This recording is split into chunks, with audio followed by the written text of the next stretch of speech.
برطانوی حکومت نے نواز شریف کے ویزے میں توسیع نہ کرنے کا فیصلہ کیا تو پاکستانی حکومت اور اپوزیشن کے درمیان ایک نئی بحث کا آغاز ہو گیا۔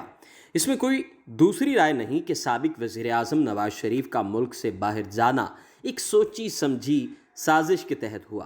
وزیر اعظم عمران خان کا یہ کہنا ہے کہ نواز شریف کی جعلی میڈیکل رپورٹ پیش کر کے حکومت کو بے وقوف بنانے کی کوشش کی گئی۔ اس کا مطلب وہ لوگ جنہوں نے یہ رپورٹس تیار کیں ان کے ہاتھ حکومت سے کہیں زیادہ لمبے ہیں۔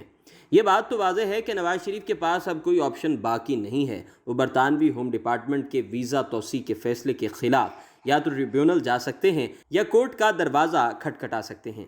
ان دونوں صورتوں میں ان کا جانا پاکستانی ریاستی اداروں کے لیے بھاری پڑ سکتا ہے۔ ان حالات میں جب پاکستانی بیرونی لحاظ سے تنہائی کا شکار ہو رہے ہیں تو نواز شریف کے ہائی کورٹ سے رجوع کرنے کی صورت میں کچھ عہدیدار ڈرے ہوئے کیوں ہیں؟ یہ ایک اہم سوال ہے۔ بات کچھ یوں ہے کہ اگر نواز شریف کورٹ کا رخ کرتے ہیں تو ممکن ہے کہ وہ ان رازوں سے پردہ اٹھا دیں جو کہ پاکستانی اسٹیبلشمنٹ کو ناگزیر ہے۔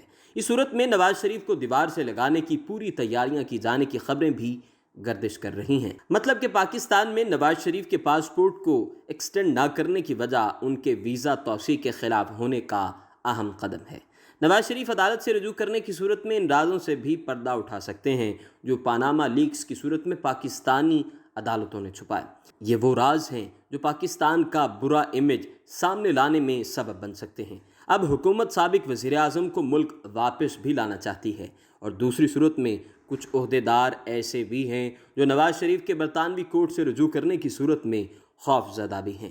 اس تمام صورتحال میں پاکستانی اسٹیبلشمنٹ اور حکومت دونوں کے لیے نواز شریف ایک ٹیسٹ کیس بن چکا ہے جس کا فیصلہ آئندہ چند دنوں میں یقینی ہو جائے گا۔ دوستو، امید کرتے ہیں ہماری آج کی ویڈیو بھی آپ کے لیے معلومات کا سبب بنی ہوگی۔ مزید اسی طرح کی ویڈیو سے باخبر رہنے کے لیے ہمارے چینل کو سبسکرائب کیجیے، شیئر کیجیے اور اپنی رائے کا اظہار کمنٹ سیکشن میں